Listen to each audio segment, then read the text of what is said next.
Hi everybody, it's Honest John again. Now, supposedly, we're living in a post-racial society. We've got a black president, and let's face it, things are much better for black people than they were in, say, the 1950s.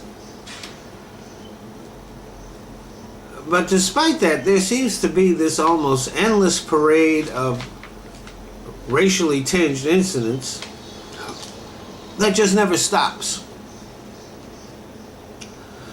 The most recent one being the racist song gleefully being sung by members of the Sigma Alpha Epsilon fraternity in Oklahoma. Now keep in mind, these weren't a bunch of old KKK members my age and stuff like that. These were young folks. These were our best and brightest students. They were elite students at a respected university. A whole bus full of them. Singing this racist song gleefully and enthusiastically. And nobody getting up to say, wait, what the fuck are we doing? This is stupid.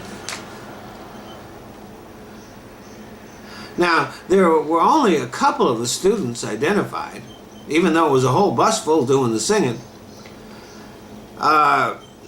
And in their apologies, the students said that this was not who they really were, and they blamed overuse of alcohol. But don't spontaneous actions in unguarded moments really say more about who we are than a carefully constructed apology created with the advice of a lawyer?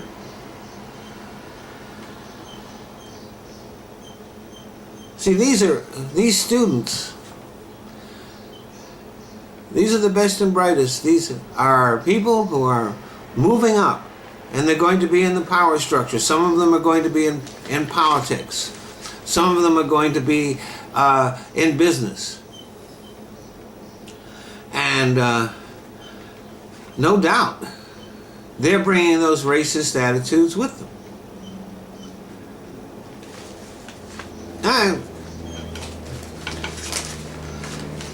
I recently saw a video. This is related, but kind of I'm segueing to a whole different thing here. I recently saw a video, and what had happened was a white, middle-aged gun rights activist had walked on to school grounds carrying his rifle. This caused the school to go in lockdown, and they made a 911 call to the police. And when the police got there, they didn't jump out of their cars and confront this guy. They sat in their cars and watched. And finally, he went over to them. They didn't get out of their cars until he went over to them and confronted them. And believe me, the guy was a total fucking asshole. Hostile, belligerent, threatening. And yet the police were very calm, very professional, and engaged the guy in dialogue. And the situation wound up without anybody being shot. And sure, you can congratulate the police on the professionalism. This is the way that all situations like this should be handled.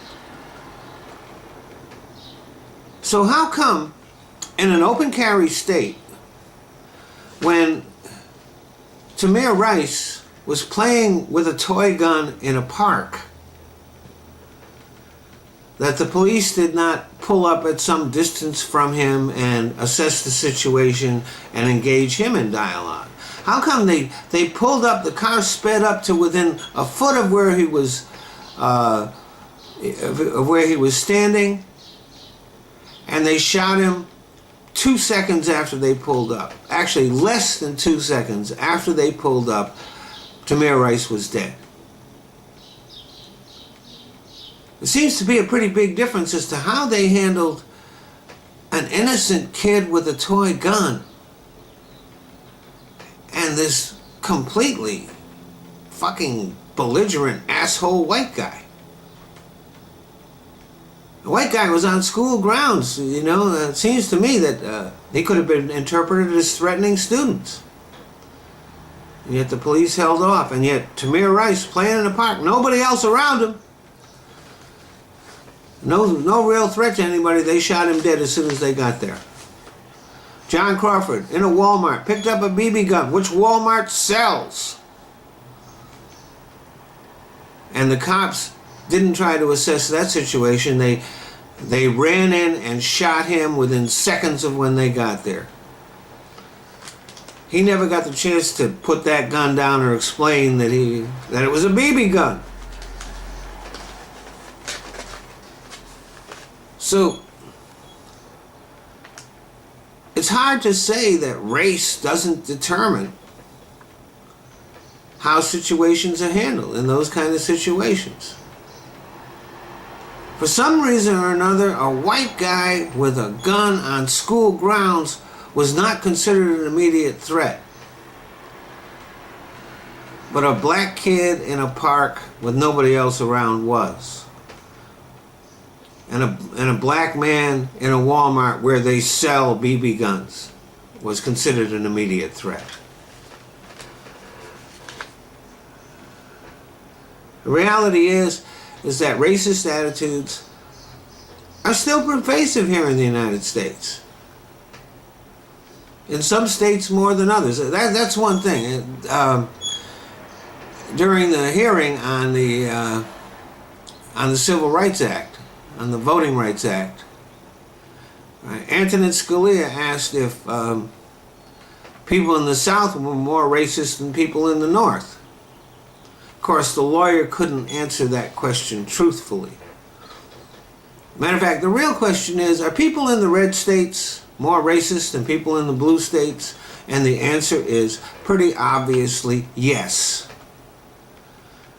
That's why, for example, there is no outrage. There is no rising up when the Republicans pass racist voter suppression laws. Those laws are racist. There should be outrage. There isn't.